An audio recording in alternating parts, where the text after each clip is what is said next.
और इधर बीजेपी विधायक दल के नेता बाबूलाल मरांडी ने रेमडेसिविर को लेकर हेमंत सरकार की योजना पर प्रतिक्रिया दी है।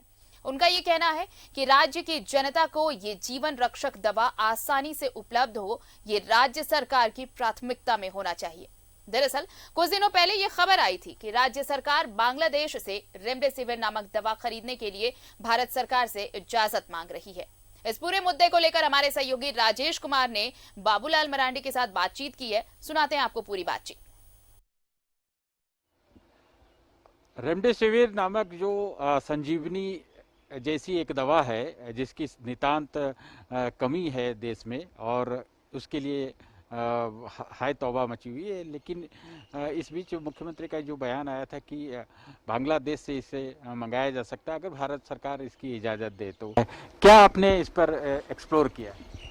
देखिए, पहली बात तो मैं कहूँगा कि आज भी मैंने अखबार में देखा कि झारखंड सरकार जो सुप्रीम कोर्ट में भी गया है एक पार्टिसिपेंट बन करके, और उन्होंने कहा कि भाई हमने 18 अप्रैल को भारत सरकार को दिया है लेकिन हमें इजाज़त नहीं मिल रही है वहाँ से लाने का। और फिर यहाँ भी झारखंड सरकार के मंत्री का भी बयान है, अखबारों में छापा है बड़ा प्रमुखता से। तो स्वाभाविक है कि हमारे मन में था कि भाई ऐसे क्यों हो रहा है। तो फिर मैंने भारत सरकार से बात की। भारत सरकार के पहले तो हमने स्वास्थ्य मंत्री से बात की, फिर स्वास्थ्य मंत्री ने हमें बताया, फिर स्वास्थ्य मंत्री ने हमें कहा कि नहीं, आप ड्रग जो कंट्रोलर है भारत सरकार के, तो उससे आप बात कर लें तो आपको डिटेल फिर बताएंगे।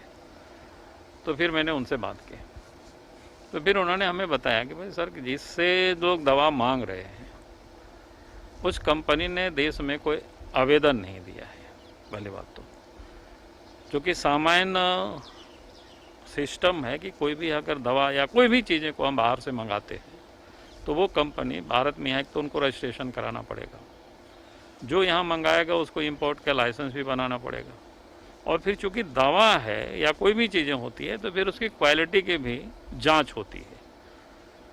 लेकिन इन सारी चीज़ों को उन्होंने कुछ नहीं किया, बोला कि सब तो छोड़ दीजिए, उस कंपनी ने कोई आवेदन भी यहाँ नहीं दिया है, तो हम राज्य सरकार को कैसे हम इजाज़त दे सकते हैं इस प्रकार की।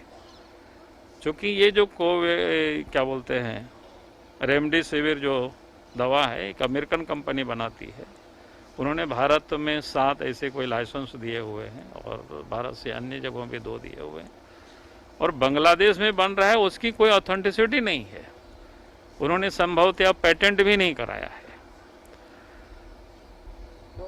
तो इस कारण से भारत सरकार वो दे नहीं सकती है। तो उन्होंने कहा कि भाई झारखंड सरकार को कहो बांग्लादेश की जो कंपनी है जिससे वो लेना चाहते वो कंपनी तो भारत सरकार को आवेदन दे।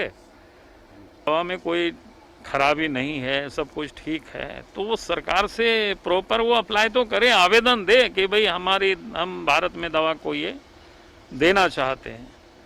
तो आपने देखा होगा कि भाई एक दवा जैसे अमेरिका की फाइजर कंपनी तक की दवा को भारत सरकार ने अभी तक इजाज़त नहीं दी है।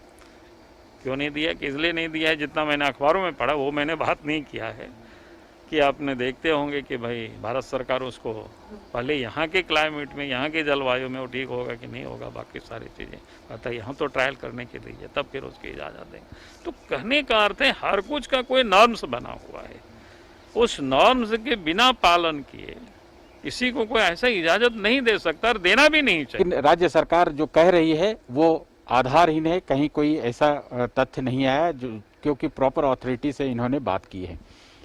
कैमरामैन कौशल के साथ राजेश कुमार।